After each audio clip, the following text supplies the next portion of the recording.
Congratulations, Chairman Graham. I look forward to working with you in this Congress. And thank you, Mr. Barr, and to you and your family for their service to our country through federal law enforcement and the Department of Justice. You just faced some questioning from Senator Cruz about your own confirmation hearing back in 1991, and I'd like to take us back to a previous confirmation hearing, which was at a more similar time to today than 1991, 1973. Senator Leahy asked you about the confirmation of Elliot Richardson, President Nixon's nominee to be Attorney General. That confirmation took place in the context of a similarly divided period in American history where there was great concern over the, at that point, ongoing Watergate investigation. And Elliot Richardson reassured the country by making some important commitments during his confirmation hearing before this committee. Then Senator Strom Thurmond asked Richardson if he wanted a special prosecutor who would, and I quote, shield no one and prosecute this case regardless of who was affected in any way, shape, or form. Richardson responded, exactly. Do you want Special Counsel Mueller to shield no one and prosecute the case regardless of who is affected?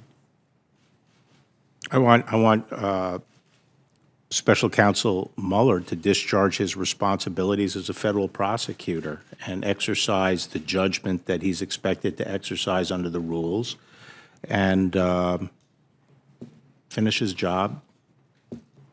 Senator Kennedy followed up by asking Richardson if the special prosecutor would have the complete authority and responsibility for determining whom he prosecuted and at what location. Richardson said simply, yes. Would you give a similar answer?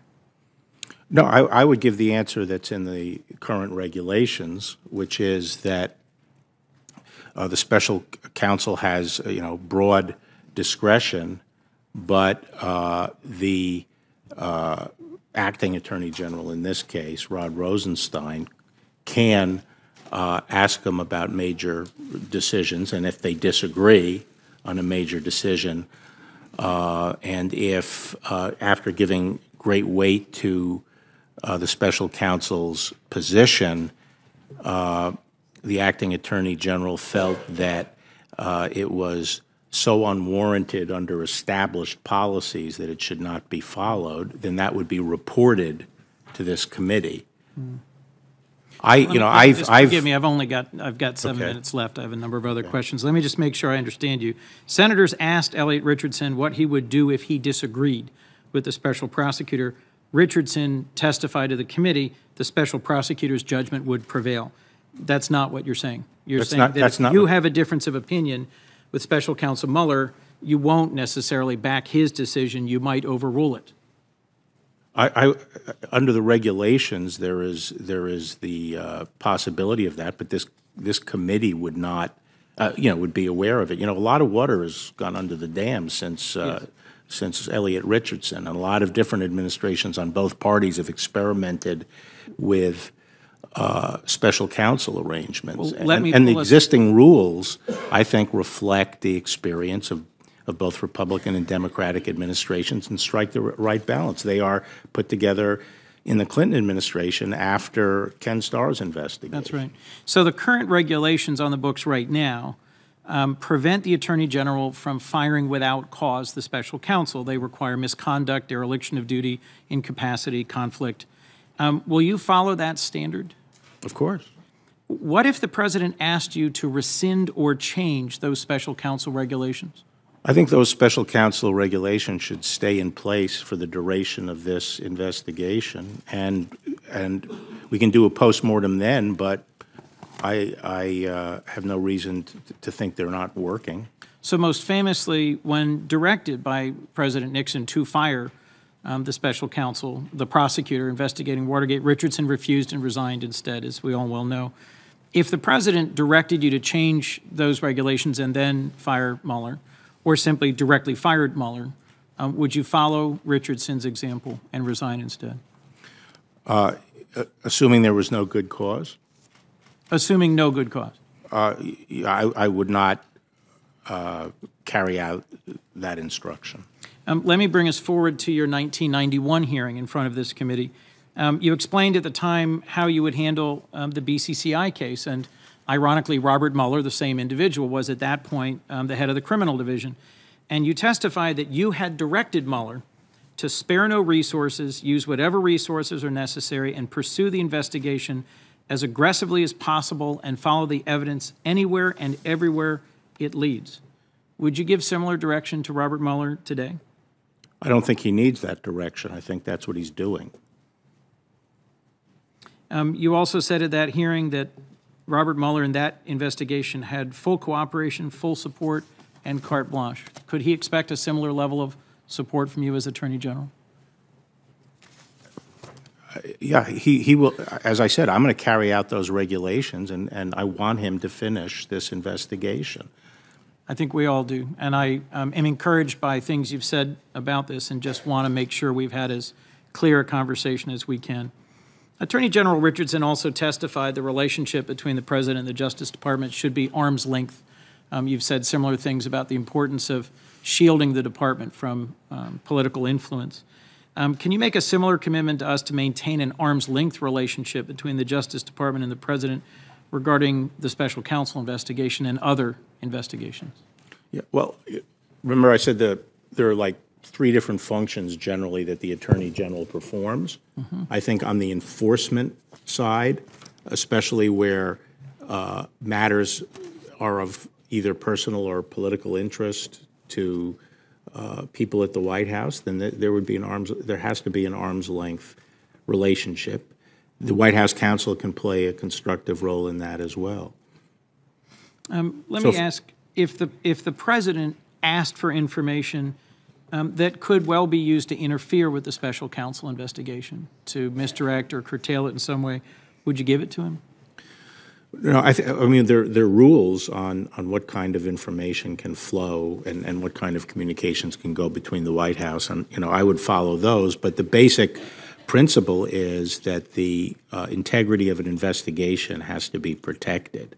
There are times where you can share information that wouldn't threaten the integrity of an investigation, like, for example, when I was Attorney General and we were investigating something that related to someone who had a relationship with President Bush, I could just orient them that, there's going to be a story tomorrow that, says this, but in that particular case, there was no chance that it would affect the investigation. So sometimes judgment calls are necessary. If you learn that the White House, not directly through you, but through other means, was attempting to interfere with the investigation, would you report that information to the special counsel and to Congress? Well, there's some conclusions in there about interfering, and if I thought something improper was being done, then I would deal with it as Attorney General. Last, in that confirmation hearing back in 1973, then Senator Birchby of Indiana asked Richardson, suppose the prosecutor determines it's necessary to get the President's affidavit or to have his testimony personally. Would that be the kind of determination he, the special prosecutor, could make? Richardson said, yes. Will you give a similar answer today that you won't interfere with Special Counsel Mueller seeking testimony from the President? I think, as I say, the regulations currently provide some avenue if there's some disagreement. I think that in order to overrule Mueller, someone would have to the Attorney General or the acting Attorney General would have to determine, after giving Mueller's position great weight, that it was so unwarranted under established policies that it should not be done. So that's the standard I would apply. But I'm not going to surrender the regulations give some responsibility to the Attorney General to have this sort of general not day-to-day supervision, but sort of be there in case something really transcends the established policies. I'm not surrendering that responsibility. I'm not pledging it away. What gives me pause and sort of led me to this line of questioning, Mr. Barr, was that June 2018 memo you sent to the Deputy Attorney General. in which at one point you state Mueller should not be permitted to demand the president submit to interrogation about alleged obstruction. If the special counsel wants to subpoena the president's testimony to ask questions about obstruction, and you're supervising the investigation, would you rely on that theory to block the subpoena? Well, the question for me would be, what's the predicate? You know, and I don't know what the facts are. I don't know what the facts are, and if there was a factual basis for doing it, and I couldn't say that it violated established policies, then I wouldn't interfere. But I don't know what the facts are. Well, if I might, just in closing, Mr. Chairman, we're in this unique situation where you've known Robert Mueller 30 years. You've said you respect and admire his professionalism, his conduct. He's been entrusted by you with a significant, complex investigations in the past. There's no reason to imagine, since he is the person who would know the facts, that he wouldn't be acting in an inappropriate way. So it is my hope, even my expectation, that you would trust Robert Mueller to make that decision about whether to compel the president to testify in an appropriate way and that he would not face any interference. Thank you for your testimony today. I look forward to our next round. Senator from Massachusetts has delivered a powerful message, obviously one from the heart, compelling message, and I want to thank her for that.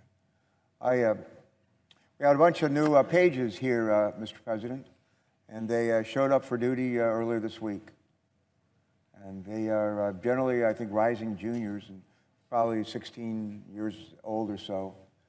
And most of the 800,000 people that we're talking about here as Dreamers came here before they were old enough to be a page. And many of them weren't even old enough to go to kindergarten or first grade. They didn't come here by their own volition. They were, for the most part, brought here by their parents. And they were brought here to flee horrific conditions in countries like Honduras, Guatemala, El Salvador, where there's violence, murder, mayhem, that is largely created because of our addiction to drugs in this country. And they send us drugs trafficked through those countries from South America. And we send guns and money to places like Honduras and Guatemala and El Salvador. And when we take into custody bad guys, people that are here illegally, that are also criminals, where do we send them? We send them back to Honduras, Guatemala, and Salvador. So we send them criminals, we send guns and money to those three countries. And the conditions that that toxic mix creates are ones that I wouldn't want to submit my children, my family to. And frankly, a lot of people in those three countries feel the same way. We are complicit in their misery. We are complicit in their misery, and that is why so many folks from those three countries, we call it the Northern Triangle, why they've tried to escape. These kids didn't come in on their own. They came here with their parents. Many of them, frankly, don't have any memories of where they were born. We're not looking for them to become American citizens. What DACA attempts to do is to give them some time, to give us some time to be able to make their stays here legal, something short of citizenship. Why should, if you're not touched, if our hearts aren't touched by the stories that Senator Warren just told us about these three young people, I want to take a little different approach to express why we should care. I come here to the United States Senate some years ago as a recovering governor. I was privileged to be governor of Delaware from '93 to 2001, and people say that I'm still a recovering governor. But I have focused much of my life in public service on creating a nurturing environment for job creation and job preservation. People, presidents, governors, senators, mayors, like to talk about the jobs they created. In truth, we don't create jobs. People in our positions try to create a more nurturing environment for job creation. And that includes a quality workforce with the skills that are needed by employers. It includes transportation, infrastructure that works, includes public safety, includes access to capital to finance projects, includes a lot of things. Energy, affordable energy, reasonable tax burden, common sense regulations. Those are some of the elements that create a nurturing environment. One of the top items on that list is always workforce. People who have the skills that employers are looking for, people who have the willingness to come to work hard, to be trained, and to be promoted in many cases. People who are honest. I have not met 800,000 dreamers, but at Delaware State University, which is a historically black college and university in Dover, Delaware, been around for 125 years. There are about 40 dreamers who are undergraduates there, either a freshman or sophomore, and I've met most of them. They're some of the most remarkable college students I've ever met. These are students who aren't just getting by with a 2.0 average or a 3.0 average. These are students that are Dean's List, who come to school on time, don't cut classes,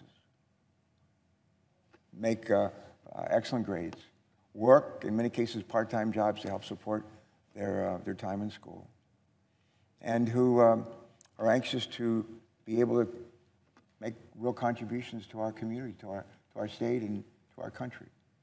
One young man, I think he was from Salvador, said at a public event we had two days ago, on Tuesday at Delaware State University. He said to us that the president of the, Harry Williams, the university, their new provost, Tony Allen, he stood up and he held his hand over his heart, and he said, every day since I was in the age of 5, in kindergarten, I held my hand in school over my heart and pledged allegiance to that flag, that flag. He said, I don't have any other flag. I don't have any other country. This is my country. We need young men and young women like him. I learned early this month when we got from the Department of Labor the jobs report for the month of August. And one of the things that it shared with us is that there are millions of people in this country, actually not millions of people, there are millions of jobs in this country, millions of jobs in this country that are going unfilled. There are millions of jobs in this country that are going unfilled. We have thousands of them in Delaware. Michigan probably has tens of thousands. Ohio is told by one of the Ohio senators that 150,000 jobs in Ohio that are not being filled because the people that are applying for them don't have the skills, maybe the work ethic, the record. They have, in some cases, can't pass a drug test. And yet these employers in all of our states need workers. And at a day and age when we need workers with the skills, academic skills, the work skills, we need them probably more than ever. We're ready to pack up 800,000 of them and send them back to where their parents came from, where they were born. It is in America's naked self-interest to ensure that these young people are given a shot. They're given a shot to make the kind of contributions that they're capable of, to meet the needs of hundreds of thousands of employers in this country. Given that opportunity, they will make their parents proud. They will make us proud. They will make our nation stronger, more economically vibrant. It is in our interest to let them stay, to welcome them here. I'll close with the words of Matthew 25. When I was a stranger in your land, did you welcome me? Think about that. When I was a stranger in your land, did you welcome me? Let's welcome these young people. Let's put them to work. Thank you, Senator Kennedy. Thank you, Mr. Barr. You've declined, or I'd say refused, to commit to following the advice of the career ethics officials at DOJ with regards to recusal from the ongoing special counsel investigation. Will you at least commit to notify this committee once you receive the ethics officials' guidance? Tell us what it was and explain whether you agreed or disagreed with it. To tell you the truth, Senator, I don't know what the rules are and what the practice is, but you know, off the top of my head, I don't think I would have an objection to that. So you'd be comfortable letting us know that you'd received an ethics opinion and either declined to follow? But I'm not sure what the practice and the rules are. I generally try to follow the rules. You said earlier in this hearing you have an interest in transparency with regards to the final report of the Mueller investigation. But I didn't hear a concrete commitment about release. And I think this is a very significant investigation, and you've been very forthcoming about wanting to protect it. The DOJ has released information about declination memos, about descriptions of decisions not to prosecute in the past. I'll cite the Michael Brown case, for example. Would you allow Special Counsel Mueller to release information about declination memos in the Russia investigation as he sees fit? I actually don't think Mueller would do that because it would be contrary to the regulations. But that's one of the reasons I want to talk to Mueller and Rosenstein and figure out, you know, what the lay of the land is. But if appropriate, under current regulations, you wouldn't have any hesitation about saying prosecutorial decisions should be part of that final report. As I said, I want to get out as much as I can under the regulations. You also, I think that's the reason I say it's vitally important. Right. It's related to my feeling that it's really important to, you know, let the chips fall where they may and get the information out. You also said in response to my first round of questions that the special counsel regulations shouldn't be rescinded during this investigation. Just to be clear, you would refuse to rescind them if the president asked, even if that meant you'd have to resign? Well, that came up in the context of wanting to change the rules so Mueller could be fired. Right. Where there was no good cause. No good cause, correct. And I said there, yeah, I would not agree to that. There's another ongoing investigation in the Southern District of New York in which I would argue the president's implicated as individual number one. If the president ordered you to stop the SDNY investigation in which someone identified as individual one is implicated, would you do that? Well, that goes back to an earlier explanation I gave, which is every decision within the department has to be made based on the Attorney General's independent conclusion and assessment that it's in accordance with the law. And so I would not stop a bona fide lawful investigation. So if the president sought to fire prosecutors in the Southern District of New York to try and end the investigation into his campaign, would that be a crime? Would that be an unlawful act? Well, I mean, that one, usually firing a person doesn't stop the investigation. That's one of the things I have a little bit of trouble accepting. But to answer, the basic point is, if someone tried to stop a bona fide lawful investigation to cover up wrongdoing, I would resign. Deputy Attorney General Rosenstein has said publicly your memo had no impact on the special counsel investigation. If you're confirmed and you're supervising the special counsel investigation, would you order the special counsel's office to accept and follow the reasoning in your memo? I would probably talk to Bob Mueller about it. If I felt there was a difference of opinion, I would try to work it out with Bob Mueller. At the end of the day, unless something violates the established practice of the department, I would have no ability to overrule that. You were Attorney General when President Bush pardoned 6 administration officials charged with crimes arising from the Iran-Contra scandal, and you encouraged the president to issue those pardons. Is it permissible for a president to pardon a member of his administration in order to prevent testimony about illegal acts? Is it permissible under what? Would it strike you? Would it strike you as obstruction of justice for him to exercise his presidential pardon power for the purpose of preventing testimony? Yeah, I think that if a pardon was a quid pro quo to altering testimony, then that would definitely implicate an obstruction statute. Would it be permissible for the president to pardon family members simply because they're family members? Let me say that. No, I'm sorry. Go ahead. 2 last questions, and then we'll be done. Do you think it would be permissible for the president to pardon a family member simply because they're a family member, and where the purpose, the motive, is unclear?